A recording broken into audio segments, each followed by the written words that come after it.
Okay, it looks like we're ready. Let's go. Welcome to Evolution Hour on today, the 29th of June, 2026, in our ongoing year of cataclysmic uncertainty and doom under Trumplandia. Welcome to Evolution Hour, Troubles in Paradise, cute little website.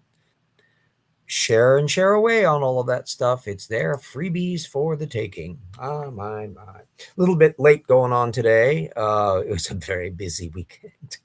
My. At any rate, behold, we are continuing our analysis of the two Dwayne Gish books. Ancient printed material in actual bookie books as opposed to internety stuff. And for anybody that's an old fart like me, you're going to be familiar with Dwayne Gish if you've been analyzing creationism. But if you're younger people, odds are they may not really know what kind of arguments were going around with them. But Gish was so tremendously influential by proxy, including the whole Gish Gallup procedure, that I think it's important to get a pin down on this. And the fact that there's no conventional reference bibliography for the book, for either one of them, means that it's not immediately obvious just how much exactly he's paying attention to. He has little footnotes at the end of chapters, little footnotes on the bottom of the page in the 95 version. So it's a mysterious little operation. This is also a Luskin week, so we will be going into that. And good old Casey just can't shut up. He just put a brand new post out, that which we'll be getting to in a little bit. So away we go. So we're plowing through this chapter in relation to evolution and geology and other factors. And Gish wrote that there was no indication that any mutation could be shown to benefit an organism. And for this, he cited page 100 of an article by a C.P. Martin, a non-geneticist looks at evolution, from 1953. By the way, I should point out that Gish does not, in fact, supply a lot of detail in his references. So let's put this little page up on the screen here. There we go. And there you can see this material. Martin, it just says American Scientist, volume 141, blah, blah, blah. So he's not dealing with titles. That also is a way of insulating himself from content material by virtue of the fact that it's just a bald technical citation. And sometimes knowing the more details on it, like, is it a letter to the editor? Is it a full monograph? What is it on? Is it actually on a topic different than what he's trawling? That's harder to find unless you look up the original material. So alas, I can't get you a full link to the paper, but fortunately, JSTOR.org has the preview of the first page, and 100 is the first page of the article. So you can literally see the page that Gish was citing.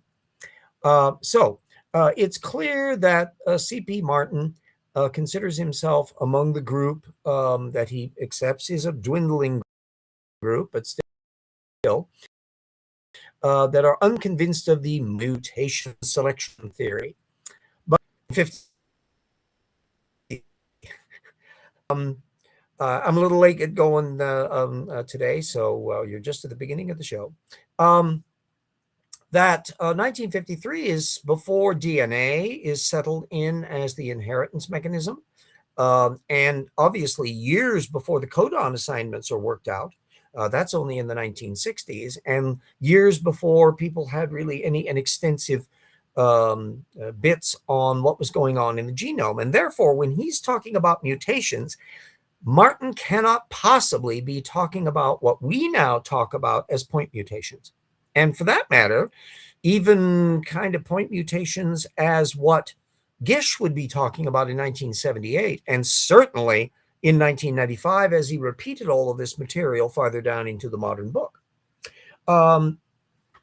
So what you would be looking at are gross morphological changes, things that could be spotted as done from radiation experiments, all that kind of stuff. So it's a little bit perilously close to a bait and switch, even for 1978, but certainly misleading in the 1995 version. Now, you may well ask, and I may well asked, when I saw this C.P. Martin, I try to find out who the hell is C.P. Martin. And I'm not absolutely certain, but the nearest I can find, because it was going on about the fact that he was listed as McGill University, because he's only listed as CP. I think he's Cecil Percy Martin, born 1892, died 1977, who taught medicine at McGill University. So, being by his own description, a non-geneticist looks at evolution. So the article, and I was able to get the entire article, it's offering an awful lot of doubts about things. I couldn't find, obviously, anybody that was doing a response to it. To some extent, Martin was sort of responding to previous material at American Scientist. Anyway, the next source that Gish goes into is a little teeny crib from a certain Neville George, and this is from 1960. It's been noted that these particular quotes, catching live again for a change. Yes, yeah. Well, I'm also starting late again for a change. So I was just starting just a few minutes ago. We're only like 6 minutes into the broadcast. So that's because it's been a very busy, frantic, up and down, in and out past couple of days here. So I was a little bit slow getting off on the charge. Anyway, this was a general book that, alas, is not necessarily available online. Can't get a hold of that. But fortunately, Talk Origins has him pop up. 2 quotes are taken out of George's work, of which the first one has clearly appeared in Duane Gish. And whether or not later on another quote's going to appear from him, we'll find out in due course. Anyway, George happens to mention therapsids in this book. And the secondhand quote, I'll be curious to see whether he brings him up in relation to therapsids. So it's I can't call it a misrepresentation per se for somebody to be drawing on a general book on fossil material at the time. It was arguing that the fossil record is really darn good. It's a sidebar at best. Anyway, we'll switch on then to the Luskin show. We got 3 more sources from 2014 and another one that's even older, 2019. So we'll have 4, and some little sidebar stuff, because this is where it's rather interesting. One of the approaches that I've been doing with the Luskin list is, if it's on particular topics, and you've seen me do this occasionally in the previous episodes, that if a particular topic is being brought up, a particular gene or particular element, the question is it discussed later? Are there more papers on it? And sometimes not, but sometimes there are. And this will be an example of the sometimes are in relating to this Dnmt3 issue, which, in my view, opens up some delightful little cans of worms. We'll be getting to that in a moment. So there's a 2014 paper from Berger, and I'll be putting the link up to that. It's on ALUs in their relationship to stress response. Then there's this Pendergrast paper. Also, I'll be putting the full link on, which is on human epigenetics. And then the fun stuff. Delphus regarding the Dnmt3 methylation issue. Now, it's explicitly connecting up with the issue of cancer. And how ALUs and this particular Dnmt3 issue can be methylated and enhanced, and this is popping up in cancer circumstances. So it's a flat out theodicy matter. Now, the old paper, 2009, is the one that I caught because it's about this same thing. Unfortunately, I'm not able to get the whole shebang, but I am putting up the abstract link to it. It's relating to humans and mice. But from my point of view is that I went in my reference bibliography and did I have anything on Dnmt3? And it turns out I do. And one particular paper in question, this is from 2010. So therefore, well before 2014 and well after 2009. And it's revealing that it is not on the Luskin list. And it's a paper by Shen et al. The title says it all. A single amino acid substitution confers enhanced methylation activity of mammalian Dnmt3b on chromatin DNA. So in other words, it's not merely how this thing can become activated and methylated in particular contexts, but that a particular single amino acid substitution is what does this in mammals. That looks like natural evolution, natural mutation. Would Luskin be arguing that this was designed, that this was manipulated, that what exactly was going on? But because none of the Luskin list deals with anything specific in terms of annotating the papers to say what their viewpoints is, it's just gushing all of these things out like we're supposed to be impressed with it. It's not helping the matters any. Now, as it happened, and that's why I decided to dump it into this episode, Luskin at the scienceandculture.com just this month put out a posting where he's riffing off of a brand new paper by Ho et al. 2026. Alas, I can only put a link up for the sciencedirect.com extended abstract form, but it'll give you some of the dynamics of what's going on in here. And it, again, has disease as a theme. Luskin is trying to make the argument that transposable elements, which are the feature in here, because of this whole paper indicating, well, the junk DNA, we can move past all of that. There's an awful lot of these things that are actually functional, which nobody's disputing. The question is how much and whether it is designed to be so. Now, this whole paper explicitly is talking about transposable elements as, quote, a complex balance of genomic threat and regulatory innovation, unquote. So that is, again, explicitly diving into the issue that, yes, ALUs and transposable elements can connect up in the genome to some extent and become functional or interactive to some extent. Nobody's doubting that.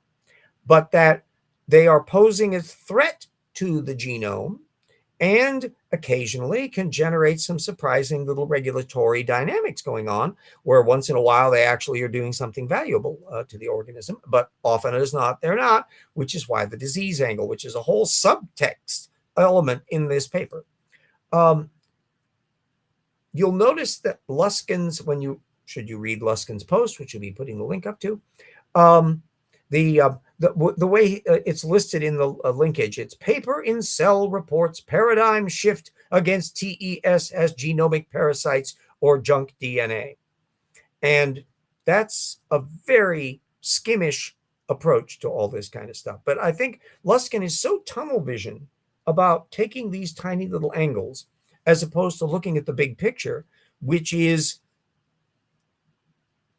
elements like ALU are perfectly capable of running amok and can be dangerous, but can come to be modified and tamed and adjusted for and compensated for, and even occasionally handy and built upon. And that occurs a few percentages of the time out of the big swath of how many there are in the genome, which is an affirmation of naturalistic evolutionary processes, hardly a disaffirmation of it. And if we'll be wondering if, down to his dying day, Casey Luskin and the other people that are participating in the big Luskin list, Klinghoffer, I think, may have been involved in it. I got to remember who all had done all the stuff on it. But whether they're in, Jonathan McLatchie, I think, was also involved in this. Whether any of them are ever going to be able to work out in their own heads how many designers were involved, how many, if any, of these elements were deliberately designed to be there. If any of them aren't deliberately designed to be there, how did they get to be there?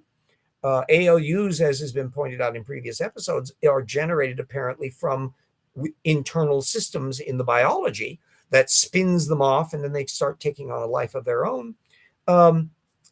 Is the design community ever going to be able to address that? Or are they going to just continuously be chase after this gotcha element of hoping that this somehow includes the designer option as a default circumstance? And looking at the way Luskin has approached things for a very long time, I mean, my God, he's been writing in this area in the design field for at least 20 years, since he was a little young pup, and now he's a not so young pup. I don't see any anticipation of that. Luskin, I regard as the Dwayne Gish of intelligent design. He's a detail fiddler like Gish. He likes to play cute little authority quote games and doing little snippets like that. But falls apart the moment you start looking at the details of the papers involved, and particularly in trying to figure out whether there is any there to the design argument, or in the case of young Earth creationism, to the young Earth creationist argument. So there's our installment here. We're kind of short show here. We've only got about 16 minutes, but we'll see what we can do. First of all, let us thank our dear people who are continuing to hold the line on the exciting world of Patreon. Again, I'm well aware of the fact that times are going to be tough and getting tougher. And so everybody mind your own circumstances before shelling any money out for our project. But for everybody who can and continues to do so, thank you, thank you, thank you. And researchers and assistant researchers and friends and legacy patrons who have been with the project over the many, many years that I've been pulling this thing off. We are busy little beavers doing the best we possibly can. We're tidying up and structuring Rocks Were There Volume 2, which if you like Volume 1, I think you're going to like Volume 2 even more, and has a pile up of, I think, really important contributions to the anti-creationism oeuvre. Our discussion of flood legends, our discussion of the dating of the flood in creationist context, our discussion of the fine-tuning argument, a survey of creationist attitudes on cosmology. There's a bunch of things that, frankly, haven't been quite pulled together in quite this way in any other context. To some extent, cosmology is not all that hot a topic for, to criticize creationists on, because most cosmologists don't give a rat's ass about young Earth creationist positions, and the intelligent design old Earth creationist community are just kind of glee clubbers, so there's not primarily a dispute. Once in a while, you'll get somebody like Sean Carroll or the like who will weigh in and criticize attempts to kind of shoehorn God in through the argument. But the kinds of delving into the source methods and who's quoting what and who's paying attention to what paper and what issues are involved, that's hopefully this will be a really fresh contribution to the field. Plus, it's just a lot of really cool scientific information, of which I myself, a lot of this stuff I wasn't aware of before I started to dive into it.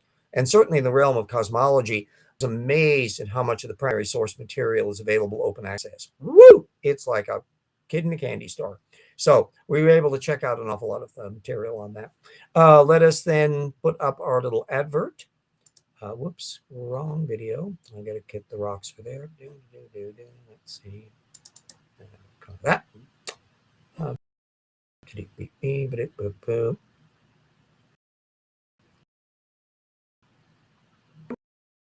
Come, little file start up. Back that up to start. That should work. Okie doke. And get my little mouse angled around here and into share screen.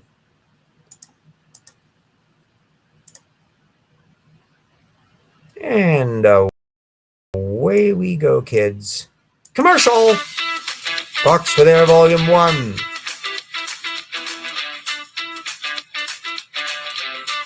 Straight science answers to bent creationist questions.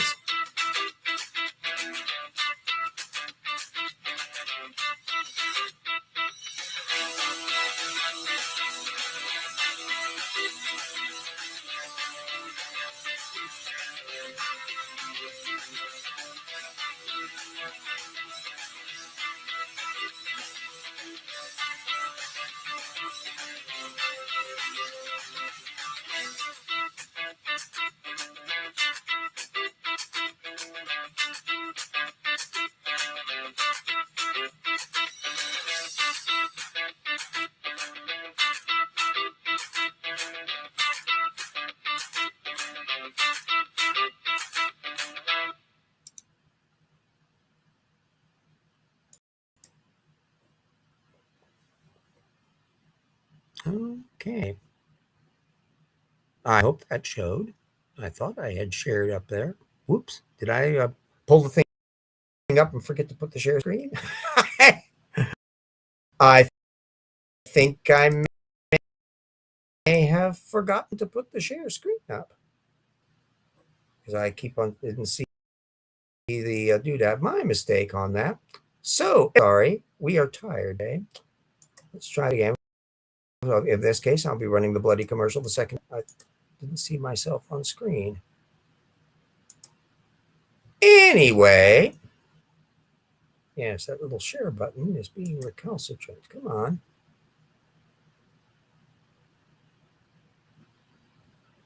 The studio restream started up kind of wacky at the beginning where it was not realizing it was me, so I had to recheck. Anyway, got a letter from a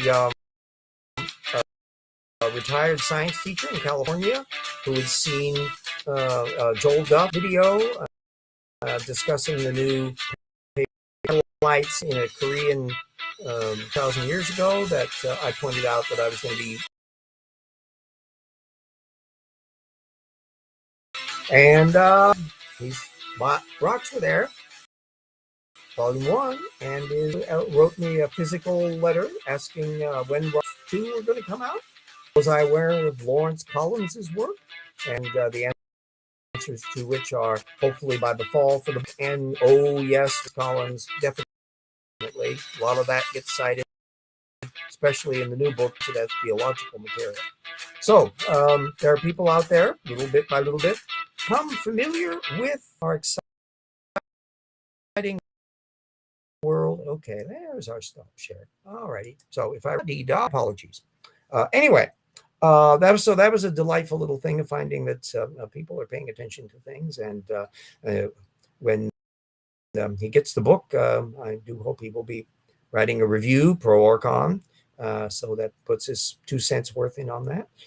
We've got simultaneously wanted rocks were there to be a meticulous analysis of not merely young earth creationism, although that's the springboard, but also intelligent design and old earth creationism, where it bumps into these issues, but also as an easily usable resource that you can find people, because the indexing is thoroughly structured for all the titles and topics and people.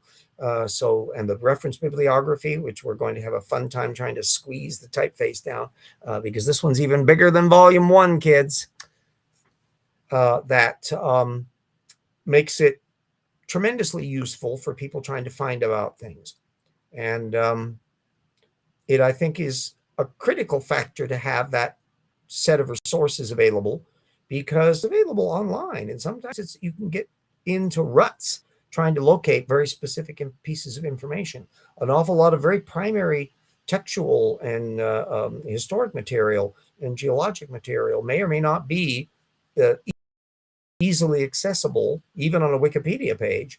In fact, surprising number of the cosmological materials, Wikipedia pages are often not, especially if you have recent things regarding new fossils, just right off the hot off the presses kind of thing, or very recent star systems that have been discovered. There won't necessarily be a full technical literature on it, and yet the context for it may well be available in other modes. So trying to pull all of those little pieces together to make it as useful as possible to give anybody who wants to know what the straight science facts are, all of that for you. Well, that's what we try to do in the books.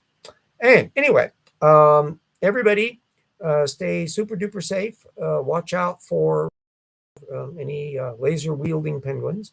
Our weather's been going up and down. Here today, just was raining. Quite surprised at how cool all of a sudden.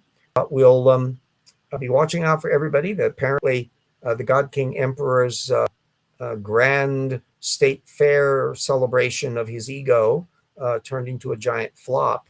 The pictures that I could see of it indicated that they were having fewer crowds than the local little street fair down on Garland here in Spokane. God, we can muster more people than that. Yikes. Pathetic. Apparently some people might not want to see absolutely useless stuff, or ride a Ferris wheel that isn't working, or eat melted ice cream. Go figure. Anyway, everybody stay safe, keep your powder dry.